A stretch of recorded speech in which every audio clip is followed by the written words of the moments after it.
আসসালামু আলাইকুম। আমি সাইদুল ইসলাম উজ্জ্বল। আজকে আমি কথা বলব আ পেমেন্ট গেটওয়ে নিয়ে।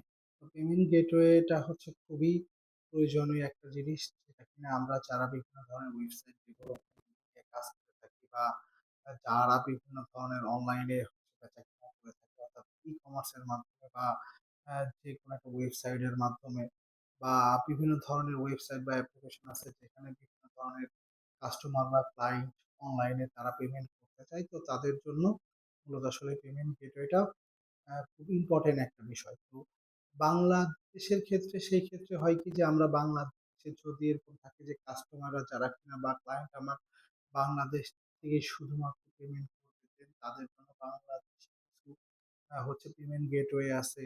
আবার যারা ইন্টারন্যাশনালি ভাবে বিভিন্ন ধরনের ট্রান্সেকশন হবে, দেন সেই ক্ষেত্রে আমরা ইন্টারন্যাশনাল বিভিন্ন ধরনের পেমেন্ট গেটওয়ে ইউজ করি। তবে বাংলাদেশের বিভিন্ন ধরনের পেমেন্ট গেটওয়ে গুলোর মধ্যে হচ্ছে খুব জনপ্রিয় হচ্ছে আপনার মানে এসএসএল কমার্স, তারপরে হচ্ছে আমার পে, এরপরে হচ্ছে আহ, সূর্য পে। এই ধরনের অনেকগুলা পেমেন্ট গেটওয়ে আছে, বা হচ্ছে ইজি পে। এই ধরনের অনেকগুলা পেমেন্ট গেটওয়ে আছে যেটার মাধ্যমে আমরা হচ্ছে পেমেন্ট আমরা হচ্ছে রিসিভ করতে পারি। এছাড়াও বেশ কিছু মোবাইল ব্যাংকিং আছে, যেমন ধরেন না হচ্ছে আহ, বিকাশ, নগদ, হ্যাঁ, এগুলা বিভিন্ন ধরনের পেমেন্ট গেটওয়ে আছে। তবে বাংলাদেশের ক্ষেত্রে সবচেয়ে জনপ্রিয় হচ্ছে এসএসএল কমার্স, কারণ এটার মাধ্যমে জাস্ট এই এসএসএল কমার্সের মধ্যে বিভিন্ন ধরনের ব্যাংকিং অ্যাড করা থাকে, অর্থাৎ বিভিন্ন ধরনের ব্যাংক আর এটার সাথে মার্জ করা আছে, অর্থাৎ যে মানে যে কোনো ধরনের ব্যাংক থেকে আমরা ট্রানজ্যাকশন করলে, দেন তাদের লিস্টেড কিছু ব্যাংক আছে, প্রায় ৩০-৪০টার মতো ব্যাংক আছে, যাদের যে কোনো কার্ড দিয়ে আমরা পেমেন্ট করলে সেই পেমেন্ট আমরা আমাদের ওয়েবসাইটের মাধ্যমে হচ্ছে আমরা রিসিভ করতে পারবো। এবং এটার সাথে মোবাইল ব্যাংকিং হিসাবে নগদ, বিকাশ, এগুলাও কিন্তু মূলত অ্যাড করা থাকে। তো এবং এইটার কস্টিংটাও কিন্তু হচ্ছে, এই যে অনেকগুলা পেমেন্ট গেটওয়ের কথা বললাম, এগুলার কস্টিংটাও কিন্তু বিভিন্ন ধরনের এর এর হচ্ছে তাদের যে হচ্ছে কোম্পানি ওয়াইজ আসলে ভ্যারি করে।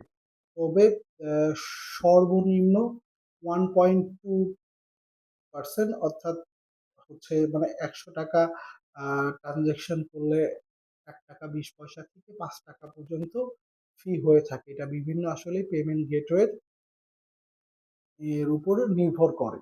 এবং ইন্টারন্যাশনালি বেশ কিছু পেমেন্ট গেটওয়ে আছে, যেমন পেপাল আছে, পেনিয়ার আছে, হ্যাঁ, এরপর স্ট্রাইপ আছে। এই টাইপের হচ্ছে অনেকগুলাই ইন্টারন্যাশনাল পেমেন্ট গেটওয়ে আছে, যেগুলাও কিন্তু তাদের কোম্পানির রুলস অনুযায়ী বিভিন্ন ধরনের এটা ট্রানজেকশন একটা ফি তারা হচ্ছে নিয়ে নেয়। ওকে, সো সেই ক্ষেত্রে সেখানেও হচ্ছে তাদের কোম্পানির রুলস অনুযায়ী তারা হচ্ছে প্রত্যেকটা কোম্পানিতে আলাদা করে দেন তাদের প্রাইজিংটা সেট করা আছে। তো এখন এগুলো আবার যখন আমরা আমাদের ওয়েবসাইটের মধ্যে অ্যাড করতে চাই বা অ্যাপ্লিকেশনে অ্যাড করতে চাই, এটার সবচেয়ে মজার বিষয় হচ্ছে যে যদি ওয়েবসাইট আমরা লারাভেল দিয়ে ডেভেলপ করি, বা আমরা ওয়ার্ডপ্রেস দিয়ে ডেভেলপ করি, বা আমরা কোনো কোড দিয়ে ডেভেলপ করতেছি, সেই ক্ষেত্রেও এই প্রত্যেকটা কোম্পানির প্রত্যেকটা পেমেন্ট গেটওয়েরই তাদের ক্ষেত্রে যেটা হয়, যে মূলত তারা বিভিন্ন ধরনের এপিআই প্রোভাইড করে, এবং সেই এপিআই গুলা নেওয়ার জন্য আমাদের যে কাজটা করতে হয়, যে প্রত্যেকটা কোম্পানির রুলস অনুযায়ী আমাদের কোম্পানির নামে, বা আমরা যে যে হচ্ছে ওয়েবসাইটের মধ্যে মূলত হচ্ছে আমরা এই পেমেন্ট গেটওয়ে অ্যাড করতে চাই, সেই অনুযায়ী হচ্ছে তাদের রিকোয়ারমেন্ট অনুযায়ী আমরা বিভিন্ন ধরনের পেপারস বা কাগজপাতি জমা দিলে তারা বেশ কয়েকটা ওয়ার্কিং ডেজ এর মধ্যে, 1 থেকে 5 ডেজ বা 7 ডেজ এর মধ্যে তারা সকল কিছু আমাদেরকে প্রোভাইড করে, এবং বিভিন্ন ধরনের এপিআই কোড গুলা তারা আমাদেরকে দেয়, যেটা কিনা রা মূলত হচ্ছে আমাদের ওয়েবসাইটের সাথে অ্যাড করে দেয়। ওকে, সো আমরা খুব সহজেই কিন্তু কি করতে পারি, যে আমরা আমাদের চাইলে আমরা আমাদের ওয়েবসাইটের সাথে এই ধরনের বাংলাদেশি এবং ইন্টারন্যাশনালি পেমেন্ট গেটওয়ে আমরা অ্যাড করতে পারি। তবে কিছু কিছু পেমেন্ট গেটওয়ের ক্ষেত্রে কিছু কিছু রেস্ট্রিকশন থাকে, যেমন পেপ্যালটাই হয়তো বাংলাদেশ থেকে আমরা আবেদন করতে পারি না, অন্য একটা জায়গা থেকে অন্য একটা বা হচ্ছে মানে যেসব কান্ট্রিতে অ্যাকচুয়ালি পেপ্যালটা সাপোর্ট করে আমরা সেখান থেকে ক্রিয়েট করে আ যে কারোর মাধ্যমে ক্রিয়েট করে মূলত সেটা আমরা আমাদের ওয়েবসাইটে এড করতে পারি। তবে অ্যা আমরা যদি মনে করি যে হচ্ছে না যে আমাদের বাইরের প্রয়োজন নাই, তাইলে লোকালি আমার জন্য মানে আমার মেসেজ হচ্ছে যে সবচেয়ে বেস্ট হচ্ছে এসএসএল কমার্স। এটা ইউজ করলে আপনার বারবার বিভিন্ন ব্যাংকের এপিআই টা আপনার প্রয়োজন পড়বে না বা মোবাইল ব্যাংকিং এর জন্য আলাদা পেমেন্ট গেটওয়ের প্রয়োজন পড়বে না।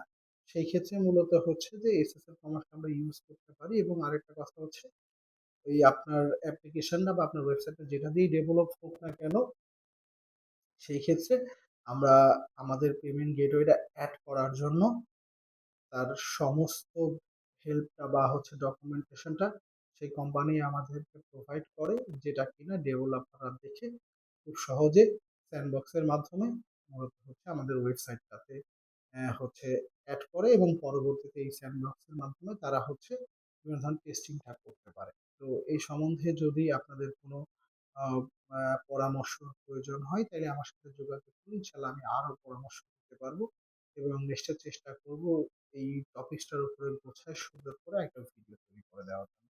ধন্যবাদ, সবাই ভালো থাকবেন।